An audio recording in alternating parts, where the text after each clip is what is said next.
Hello everyone, welcome back to Online Help Guide. Today in this video, I am going to show you how to set Take Break reminder on Instagram. So watch this video till the end. If you want to be reminded when you should take a break from using the Instagram app because you use it non-stop, you can establish an Instagram break.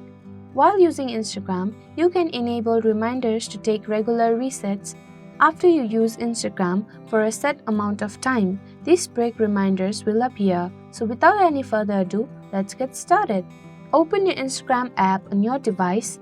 Go to your profile by clicking the bottom right icon. Tap the three-line menu symbol in the upper right corner. Tap on Your Activity. On Your Activity page, tap on Time Spent. Tap on Set Reminder to Take Break.